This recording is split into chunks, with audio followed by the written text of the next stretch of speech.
Bonjour, il est 4 h du matin, ici à l'école militaire de Hol-Hol.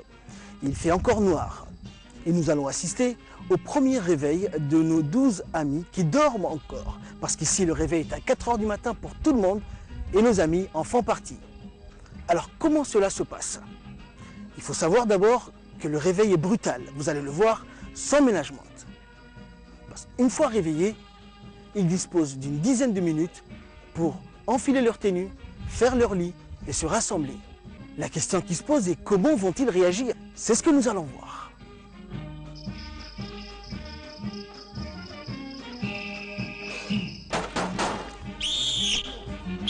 Debout, réveille,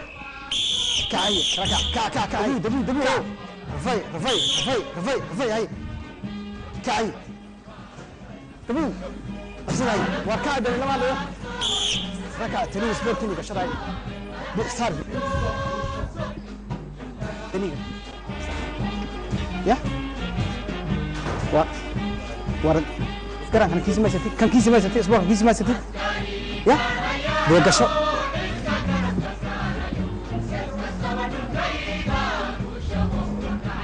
سلني كمان سوى هاي كان كمبرات ولا شط سارتني كمبرات تاني اسبوع كشط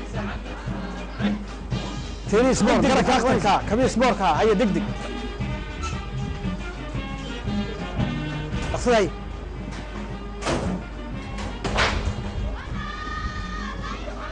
كارك شاعة عديني يا سلام حتى يسمع هذا كنف عبيد اللي بدأ نبي سوي رفاي كان دي سميت هي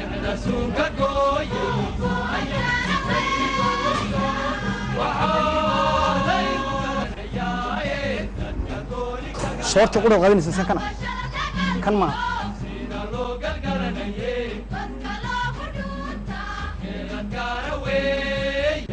كلام براي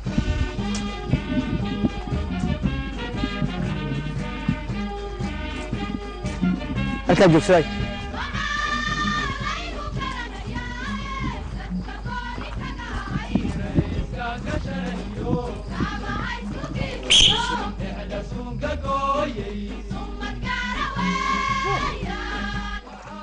iminka sidaa tiin waxaad tegaysiin tooshkaad tegaysiin waad wada cadayanaysiin kolkaad xaajadiinna iyo cadayashadiisiinna waxaad dhamaysataan waan soo noqonaynaa شامبركينا دي بيقولون قونيسين ألابتينا هجاجينيسين صفي عباد ودقيسين كل كذا ألابتينا كله هجاجستين يتقولشينا لا لابتانا تسيني لو دقي يادو دكتان وحيدي إيمان هيا سرجك علمي سجى إني جيني هالكم حيدا إن كافيه إني كسايق مني بعد كسر حاجونيسين كسر علينيسين كسر بفرقانيسين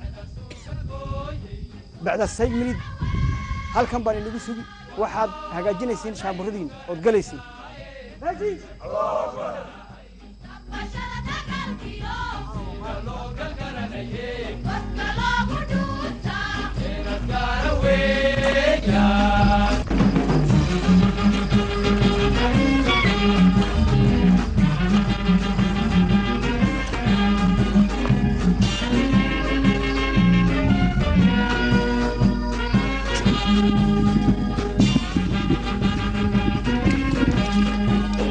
Une des règles primordiales dans l'armée, c'est l'hygiène au sens le plus large du terme, raison pour laquelle la toilette est un rituel du soldat.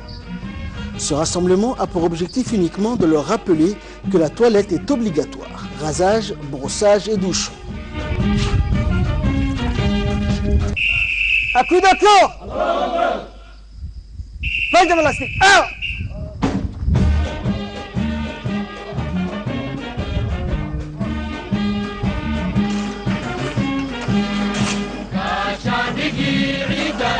جيشي هدانا هي هم قوة عدو وبقفوا يابان هي عشان نجي عيداي جيشي هدانا هي هم قوة عدو وبقفوا يابان هي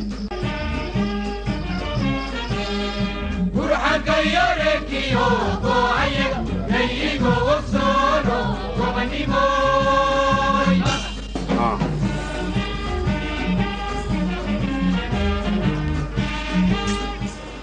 ولا دريس كأنك سنة هذا دكتور سؤال لابن سؤال لابن إنه ساعة هذا ما وإنه بيها كان شيء غير هاي شوف يقول تشميش كه هكا سوي يلا هدي أنا كم سمين دون هذا سمين سندون أنا بنديرة دوات كب إن هذي أجر دريس كاغا هلا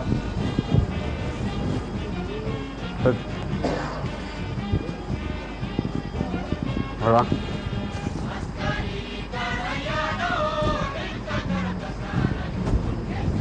هلا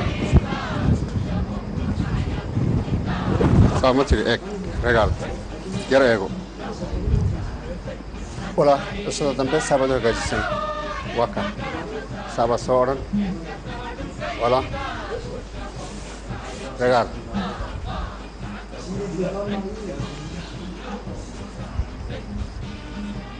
wala markisi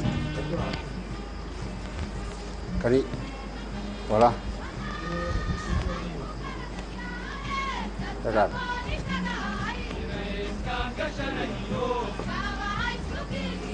silabat kabar kaga dosa daga yadik sabat dengan manusia ujar tego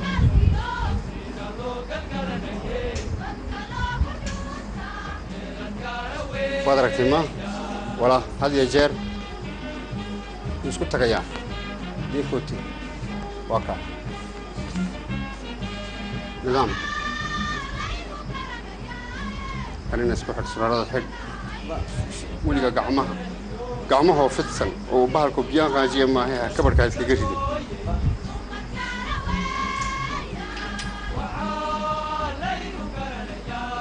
السرارة ده فادي يرجع عند أخصى هذه الجير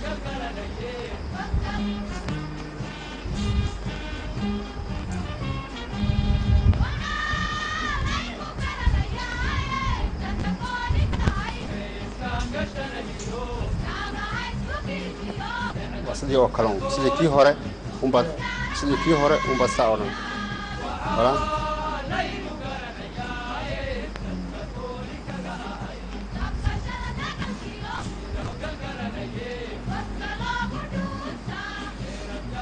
wala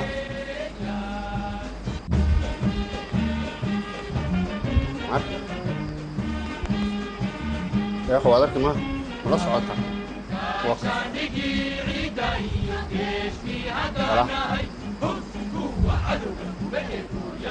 سرارة بربع حريم برموه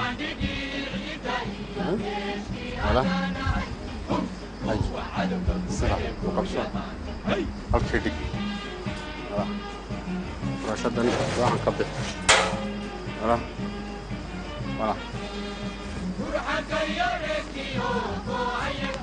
هاجي بدون هذه الجر وقع هاي الرسام بلامو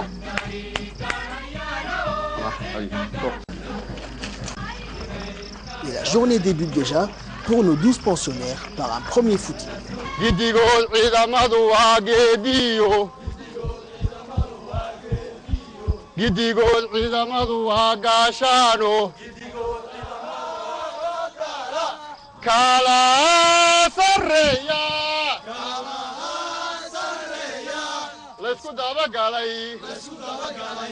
C'est les chats.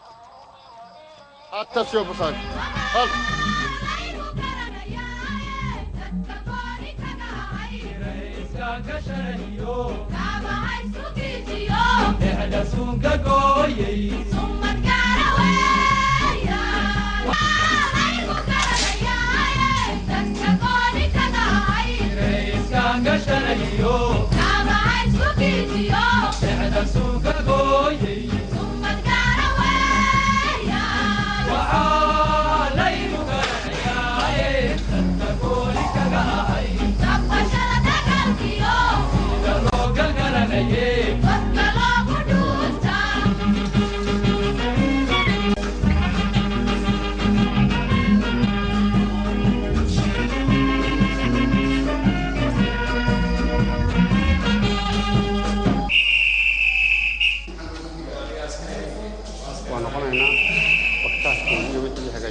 Aussitôt après la toilette, nos stagiaires passent au réfectoire du camp pour prendre un rapide petit déjeuner.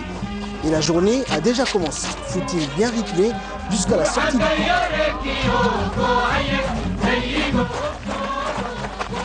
Il faut savoir que dans un camp militaire, même dans le plus petit frontière le plus reculé, on procède chaque jour de l'année, férié ou non, qu'il pleuve ou qu'il vente, le drapeau est levé et descendu au coucher de soleil avec le salut réglementaire. Nos 12 futurs recrues participent également au lever du drapeau, même s'ils n'ont pas encore appris l'importance de cette cérémonie. C'est bien sûr au programme des jours à venir dans Hol Hol Challenge. Rassemblement et les ordres fusent. C'est le 12 en 12, exercice qui consiste à faire 12 tours du parcours en 12 minutes et c'est chronométré. Le lieutenant Hassan, instructeur en chef, annonce les couleurs dès le départ avant de donner le top. evolution sinik waqtana dabaruk eletmetenim waqtna sara evolution abteniki wala ma bitun waqtin waqtanam asa ku test cooper tawetun inshallah wadi ableno 12 tour haytana taman ke lamay tour haytana taman ke lamay tour ke sinik padana taman ke lamay mit sinik padana Iskanga shanahiyo Kaba haisukiyo Nehda sunga goyei Summa karaweya Wahalai mugaranaya Dadka goli kagahai Kaba shalata galgiyo Sina lo galgaranaye Dadka lo huduta Nehda karaweya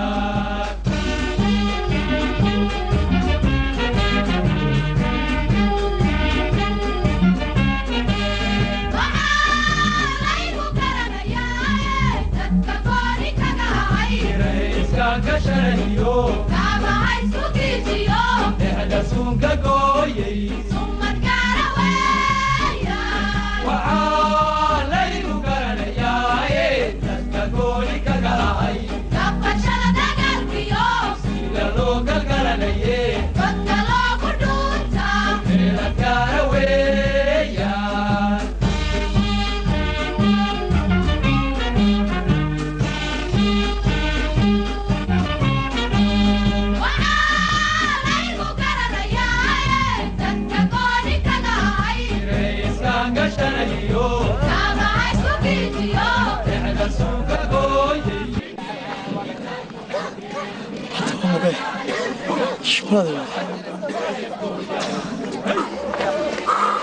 كم قدت؟ واحد في مكان جوسون بيجي لي الله خير ما أبغى نسوزستين وظافر أطبخ سرير الله إن شاء الله صار كود الدنيا مليون أنا تنق بس كل غي avant donc on a remarqué la capacité de nos adversaires. La prochaine fois on sera à la mesure de gagner sans difficulté. Inch'Allah. الامتحان مثل إن شاء الله ويسكها لكن سوحنا قلت أنت على يدار بدن بدونه إن شاء الله ويسكدم. La course est finie et l'effort se lit sur les visages. Tout le monde est à terre ou presque. C'est le premier baptême du footing pour nos 12 héros, mais pas question de se reposer. Une simple relaxation suffit. Retour au camp, dans l'ambiance et la joie, comme toujours. La suite du programme, c'est juste après la pub.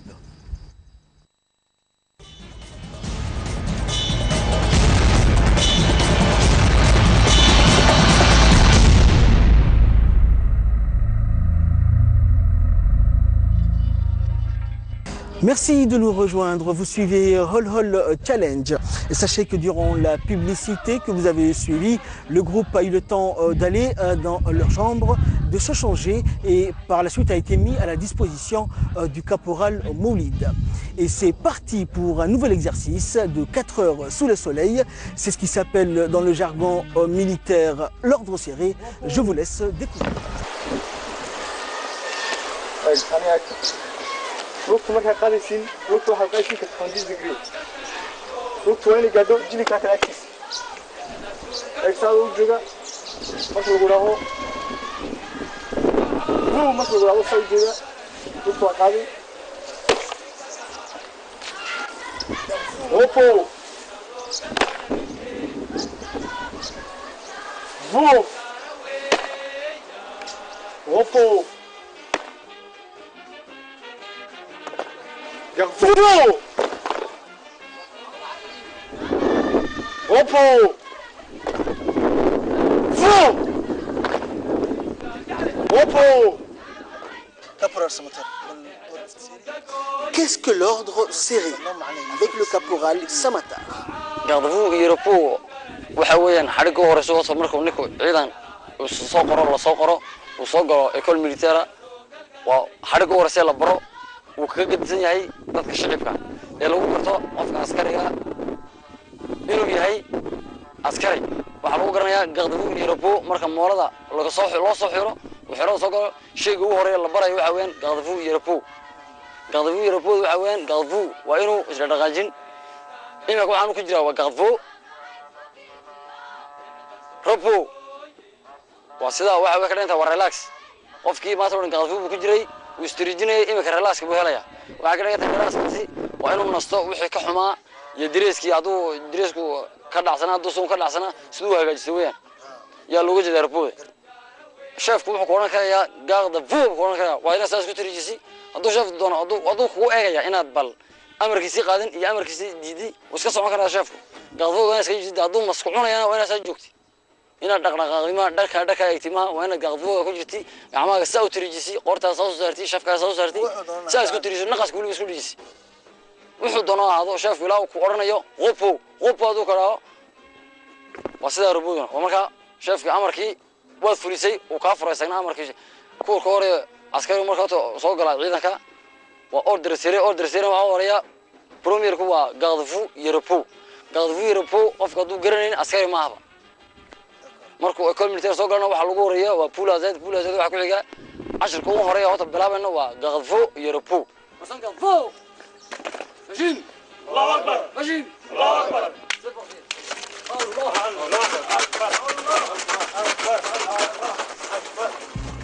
Heureux de vous retrouver encore une fois dans Hol Hol Challenge, la nouvelle série télé-réalité créée par la RTD. Alors vous qui êtes avides de sang, de larmes et de sueur, vous serez servis. Et avis aux plus sensibles d'entre vous, un conseil, abstenez-vous car les choses sérieuses vont débuter et vont commencer dans Hol Hol Challenge. Nous passons à un niveau supérieur. Alors notre présence ici cet après-midi sur ce parcours appelé parcours d'obstacles, c'est que nos 12 héros dans Hol Hol Challenge vont aujourd'hui suivre la démonstration qui leur sera faite par leurs instructeurs. Donc la séance, l'exercice sera supervisé par le colonel Omar Ali Guidi en personne avec à ses côtés le lieutenant Hassan, l'instructeur en chef de cette émission.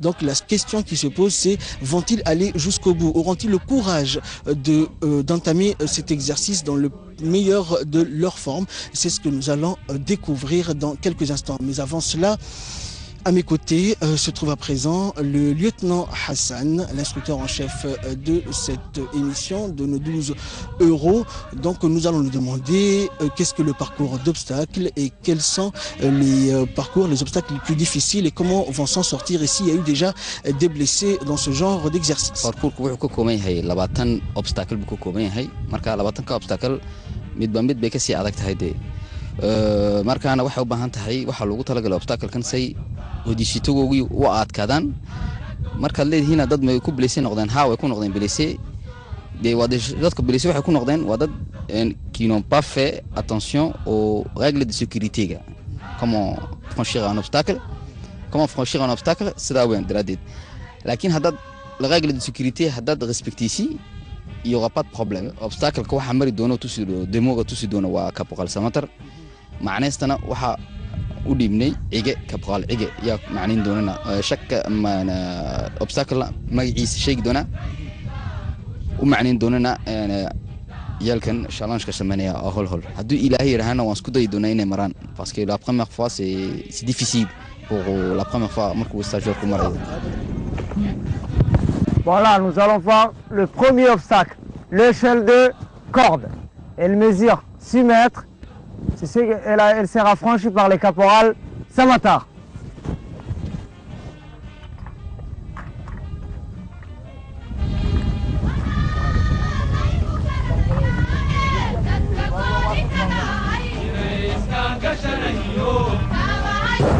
Lorsqu'il est là, il s'entire la barre avec le pied droit. Donc, c'est pour qu'il ne tombe pas. Soit il s'entire avec la main, soit avec le pied droit. Donc c'est pour ça, sécurité. Allez, continue simple.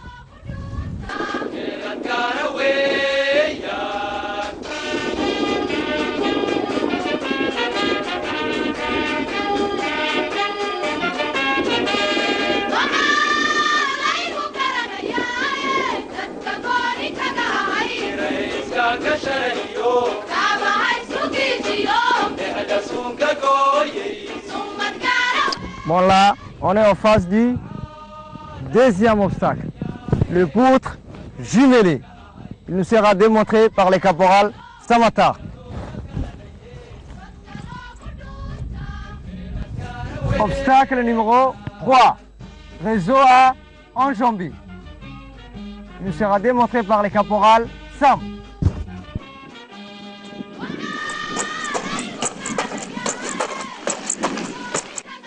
Là, on est en face de l'obstacle numéro 4, le rempli. En aucun cas, le corps du concurrent ne doit toucher le fil ou la corde. Il sera franchi par les caporales Samatar.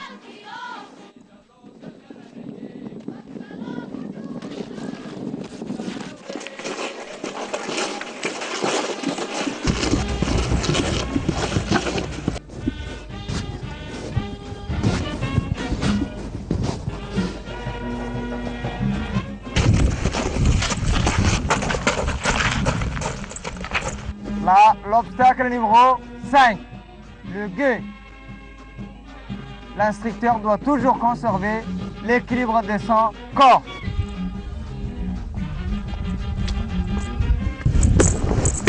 Obstacle numéro 6, l'espalier. Elle se franchit de deux manières. C'est ce qui nous sera démontré par les caporales Sam. Là, nous allons voir la première technique. Voilà. Et la deuxième.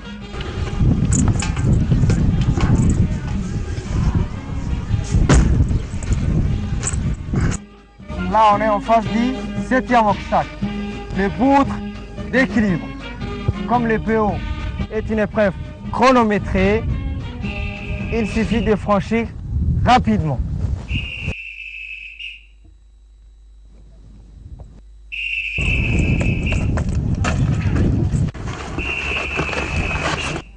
Obstacle numéro 8, l'échelle des rails verticale. C'est à la fois de la technique et de la maîtrise.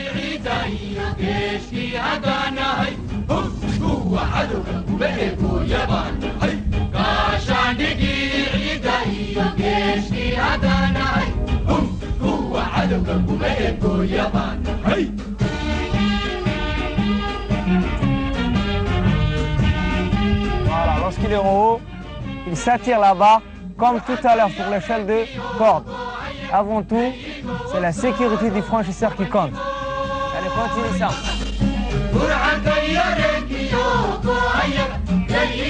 Une fois qu'il est là, il peut sauter pour gagner du temps. Voilà. Obstacle numéro 9, les dessus-dessous horizontales.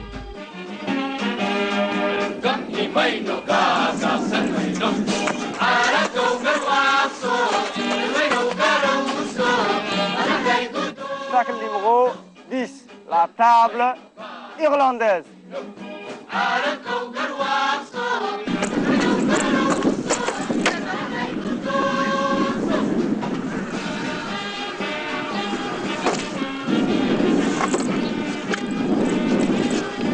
Obstacle numéro 11, le fossé. Attention aux chevilles lors du retombé.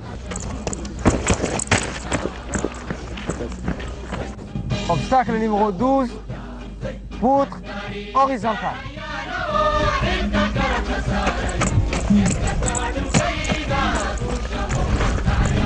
Obstacle numéro 13, banquette, fossé.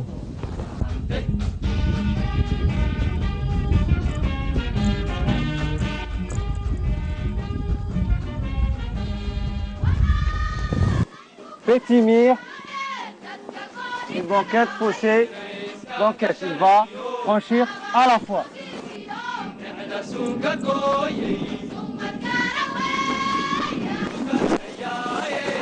Obstacle numéro 16, le mur d'assaut. Là, les forces des bras sont essentielles.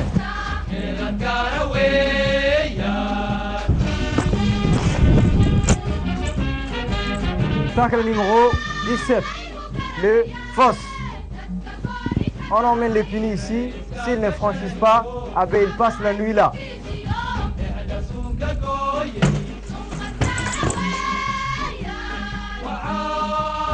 Obstacle numéro 18, le mur d'escalade. L'équilibre du corps est très important.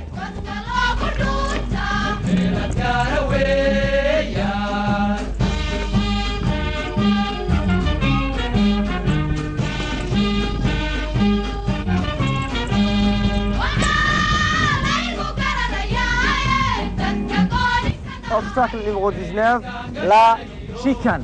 Elle nécessite de la rapidité et de la technique.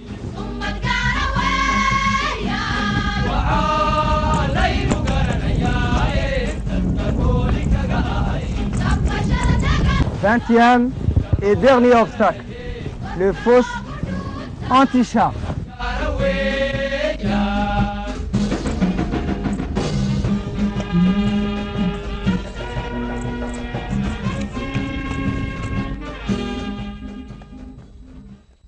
Même très difficile, nos héros sont animés par une farouche volonté de vaincre ces obstacles. Leur détermination se lit sur les visages durant cette séance de parcours d'obstacles qui va durer jusqu'au coucher du soleil. 18 h donc, l'heure de parader pour dîner, toujours groupés, disciplinés et de bonne humeur. Mais la journée n'est pas finie et ne vous inquiétez surtout pas, nos héros tiennent le coup. Personne ne lâche et tout le monde est en forme. Et c'est la grande forme et c'est ce que vous verrez juste après cette page de publicité.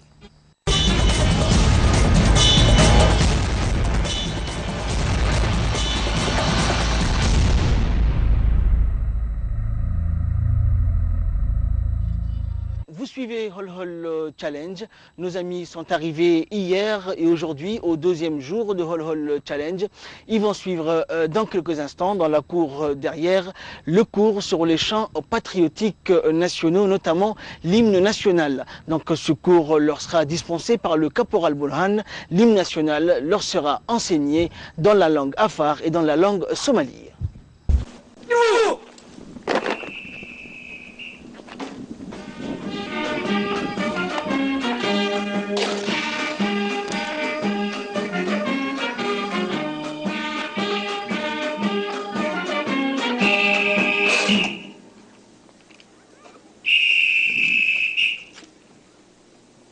Repos.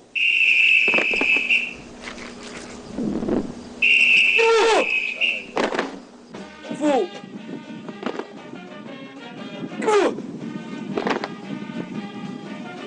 Que je m'appelle Caporal Burhan. Awa. Hani Burhan. Hymne national Somalie. Qui peut me rappeler l'hymne national Somalie? Ok.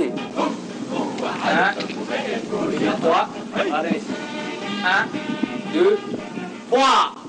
Injine Osaraka Aranka Aradio Aiba Kumurate Aiba Kumurate Eara Kukario Arkesama Kutayo Etikti Laosho Adala Guarelo Maha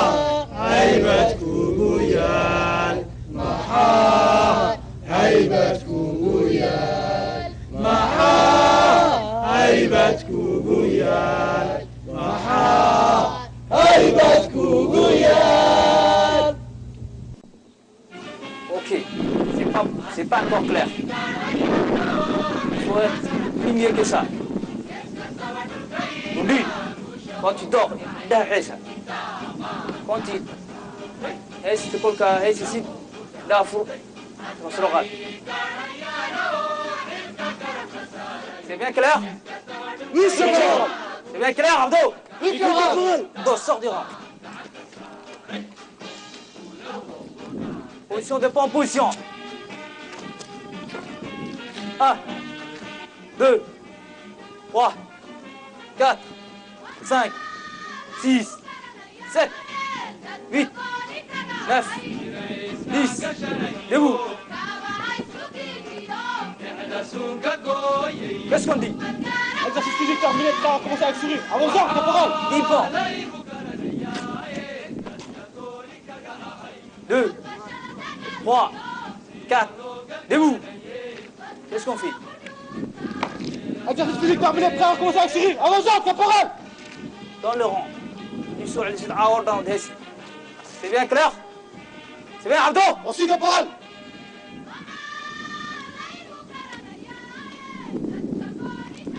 Repos. Debout.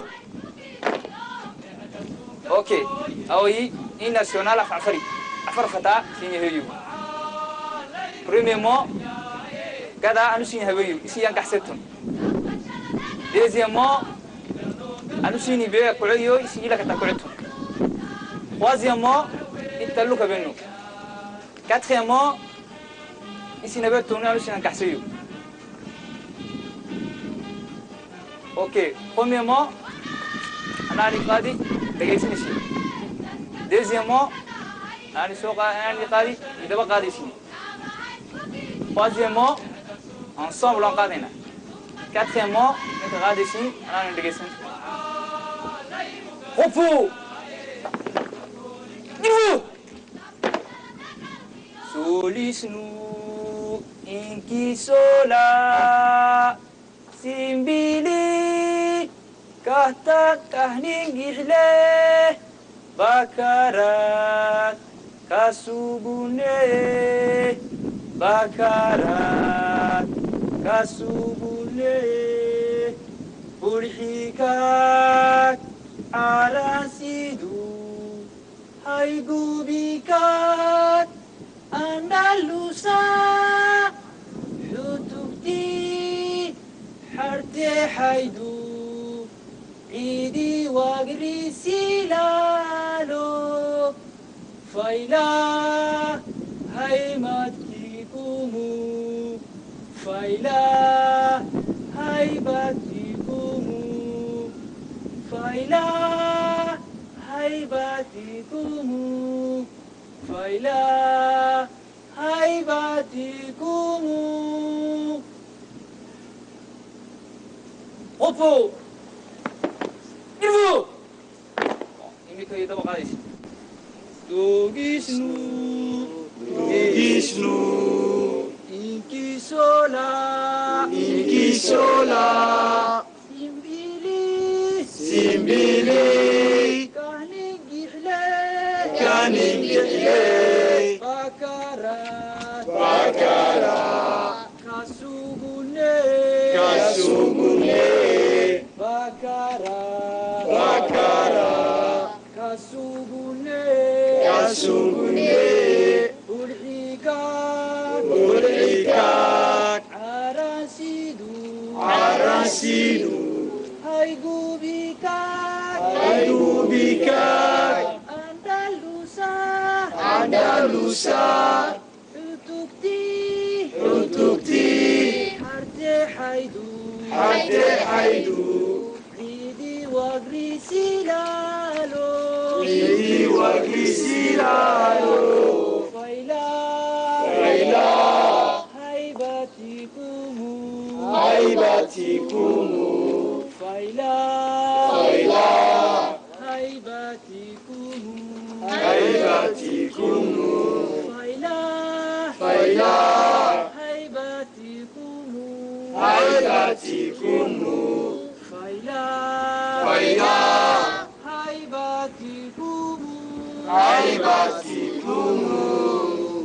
À la fois ensemble. 1, 2, 3. Ikisola, Simbili, Kaningile, Bakara, Kasungune, Bakara, Kasungune, Burhika, Arasidu, Aigubika, Adarusa, Rututi, Ade Ayu, Ibi Wabisiano, Faida, Aibasikumu, Faida, Aibasikumu, Faida, Aibasikumu, Faida, Aibasikumu. Repos. Il faut. C'est pas encore bien clair. Est-ce que je dis ici? Est-ce que هل الجيدو شوف هالغن ديك العاو مرة وحشي اوكي بردوسة مدخل الغاية on bouge pas la tête c'est mieux garde-vous on prend la batterie bosse oh c'est mieux il faut repos il faut 5 minutes de pause. Tout compte fait, notre groupe de jeunes s'accorde pour dire que la journée n'a pas été facile. Durant cette première journée de vie militaire, personne n'a lâché. Tout le monde a tenu le coup. Mais attention, l'aventure ne fait que commencer. Bye bye et à très bientôt pour de nouvelles aventures dans Hol Hol Challenge.